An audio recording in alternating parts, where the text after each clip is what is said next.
Penolakan Belanda atas kemerdekaan Indonesia yang diproklamasikan pada 17 Agustus 1945.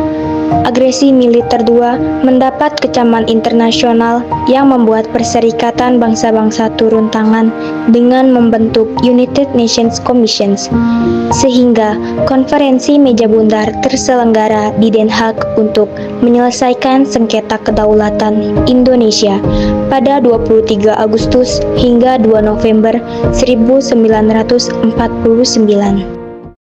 Sidang resmi dimulai. Semua delegasi dari Indonesia, Belanda, BFO, dan United Nations Commission hadir di Den Haag. Saya, Muhammad Hatta, bersaksi bahwa kami, bangsa Indonesia, menuntut pengakuan kedaulatan penuh. Rakyat Indonesia sudah berkorban sejak 1945. Indonesia menegaskan tuntutan utama, yaitu pengakuan kedaulatan penuh setelah perjuangan panjang sejak proklamasi 17 Agustus 1945.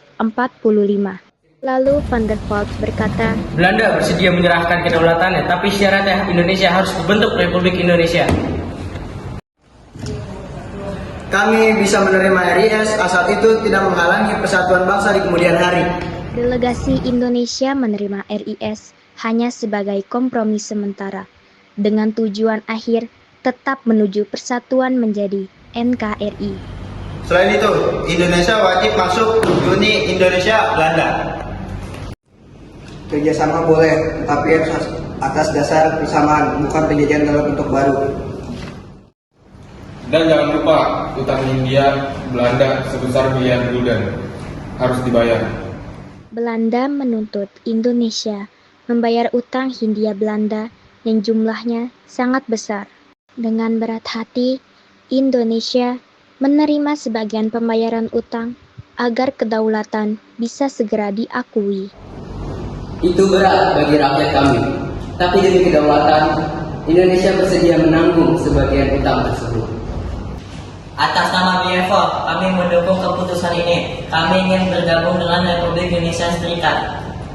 BFO atau negara-negara bentukan Belanda akhirnya ikut mendukung Indonesia dan menyatakan bergabung dalam RIS. RIS hanyalah jalan sementara. Cita-cita kita tetap NKRI. United Nations Commission atau PBB mencatat kesepakatan Belanda wajib menyerahkan kedaulatan pada 27 Desember 1949. Dicatat, Belanda akan menyerahkan kedaulatan kepada Republik Indonesia Serikat paling lambat 27 Desember 1949. Sidang resmi ditutup dengan tercapainya kesepakatan antara pihak Indonesia, Belanda, BFO, dan United Nations Commission.